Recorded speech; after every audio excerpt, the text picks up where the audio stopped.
we've got three types of problems, starting with technical problems, also known as bugs. Auditory problems and pipeline problems. Pipeline problems are definitely the scariest, and we'll get to that soon, why that is.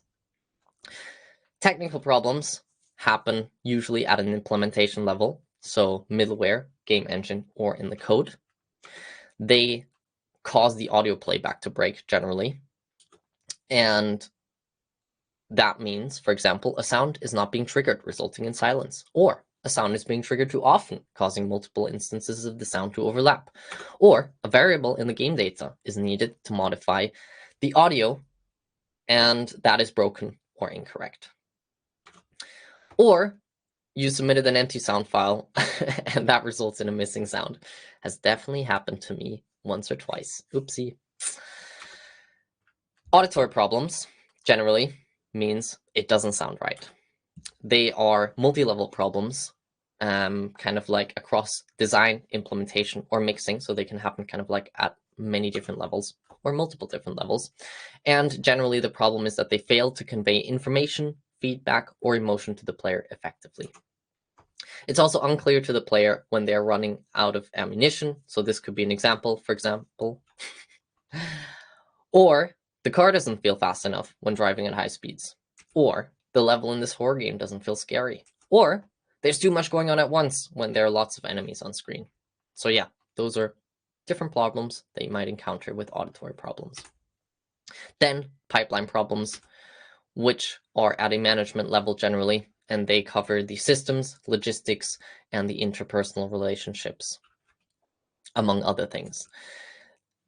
Pipeline problems, just in general, make it hard to do our jobs. Well, they're a headache, and some examples are animation timings keep changing, and the audio team isn't being made aware of the changes and only finding them in retrospect when they open the game engine and see it's out of sync again.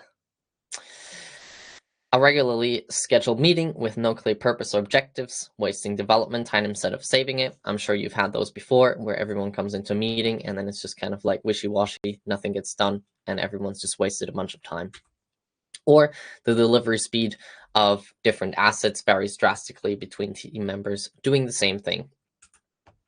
Or, for example, a key member of the team is leaving or taking extended time off, and that then results in a huge kind of knowledge gap and all kinds of issues. So how do we deal with these problems? Well, we attack them. Because attacking means that we will have the initiative, so we can decide how to attack and when to attack. And of course, some problems will come at you no matter what. These are usually bugs, but in general, especially with auditory and pipeline problems, we can attack them early and not wait till they build up. We will also reduce their numbers, making them more manageable. So by being proactive, we obviously solve and get rid of issues, making an overall cleaner, well, work environment with less problems. And we will destroy their spawn points by continuously attacking. So we'll actually be able to prevent them in the future instead of just fighting the symptoms. By ignoring them, they will eventually attack us because they'll just become overwhelming, and then we will have to deal with them and we won't get to choose when.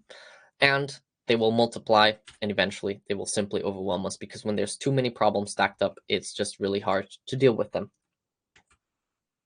So what is our plan of attack?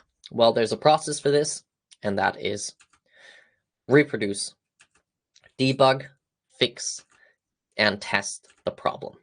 So in a nutshell, what that means is that we want to gather information about the problem, then we want to create a diagnosis, then we want to apply the treatment, and then we want to see if it works.